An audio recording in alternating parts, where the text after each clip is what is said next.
அல்ஹம்துலில்லாஹ் வஸ்ஸலாத்து வஸ்ஸலாமு அலா ரசூலில்லாஹ் வ அலா ஆலிஹி வஸஹ்பிஹி வபஅத்.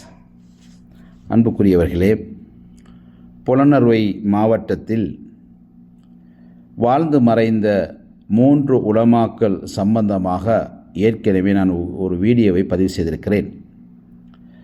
அவருடைய வாழ்க்கை சம்பந்தமான ஒரு குறுகிய சில செய்திகளை நான் இங்கே பதிவிடுகின்றேன்.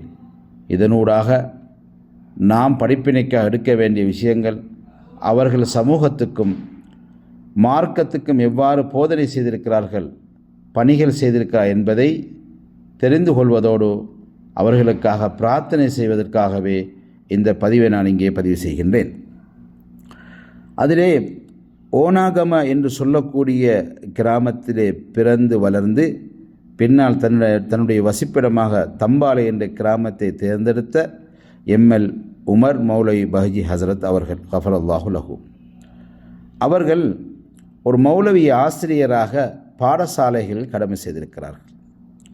அந்த காலகட்டத்திலே இஸ்லாம் பாட ஆசிரியராக இருந்தாலும் கூட மேலதிக சில வகுப்புகளை செய்திருக்கிறார்கள். ஒழுக்க கற்பிக்க வேண்டும் என்பதிலே முன்னுதாரணமாக இருந்திருக்கிறார்கள்.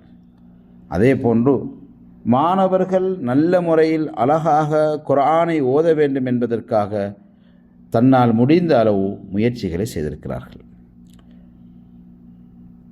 ஒரு காலத்திலே ஒரு சிறந்த ஒரு காரியாக இருந்திருக்கிறார்கள்.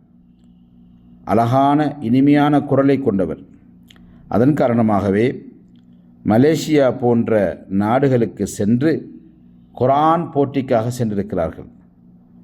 குர்ஆன் போட்டிக்கு சென்று அங்கே எமது மாவட்டத்துக்கான புகழ் மாலைகளை பெற்றுக்கொண்டு அவரும் பல அன்பளிப்புகளையும் பல பரிசுகளையும் பெற்றுக்கொண்டு ஊருக்கு வரும்போது மக்கள் அவருக்கு மாபெரும் வரவேற்பை கொடுத்திருக்கின்றார்கள். அவருடைய வாழ்நாளில் ஜேபியாக கடமை செய்திருக்கிறார்கள். மரண பரிசோதகராக கடமை செய்திருக்கிறார்கள். இன்று கூட அந்த மரண பரிசோதனை அவருக்கு பிறகு பல ஆண்டுகளாயும் அந்த வெற்றிடமாக இருக்கின்றது. அந்த அவர்கள் இல்லாத காரணமாக, அந்த இடத்துக்கு ஒருவர் போடப்படாத காரணமாக பல சிரமங்களையும் இன்று வரை நாங்கள் தாங்கிக் கொண்டு தான் இருக்கின்றோம். மேலும் பள்ளிவாயலின் இமாமாக, நிர்வாகியாக, உலமா சபையின் உறுப்பினராக, பள்ளிவாயல்களின் ஹத்தீபாக கூட இருந்திருக்கிறார்கள். இவருடைய எளிமையான குரல் காரணமாக ஒவ்வொரு கிராமங்களுக்கும் சென்று ஹுத்துபாக்கள் நடாத்தி அதற்கு பின்னாடி எல்லோரும் கேட்கின்ற வகையில் அவருடைய இனிமையான குரலில் குர்ஆனை ஓதுவார்கள். எல்லாரும் அதை கேட்டுக்கொண்டிருப்பார்கள். எனவே குர்ஆனுக்கான பணிகளை அவர்கள் செய்திருக்கிறார்கள். கடைசி காலத்திலே அவர்கள் நோயுற்றிருந்தார்கள். அதனால் பல சிரமங்களுக்கு ஆளானார்கள். எல்லாம் அல்லாஹ் சுப்ஹானஹு வ தஆலா அன்னாருடைய பாவங்களை மன்னித்து மக்ஃபிரத் வழங்குவானாக. அன்னாருடைய கபரை சொர்க்கத்தின் பூஞ்சோலையாக்குவானாக. அன்னாருடைய கபரை விசாலமாக்குவானாக.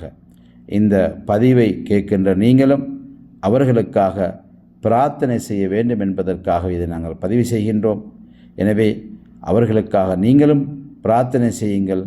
எல்லாம் அல்லாஹ் சுப்ஹானஹு வ தஆலா உங்களுக்கும் அருளும் ரஹ்மத்தும் மஃபிரத்தும் வழங்குவானாக.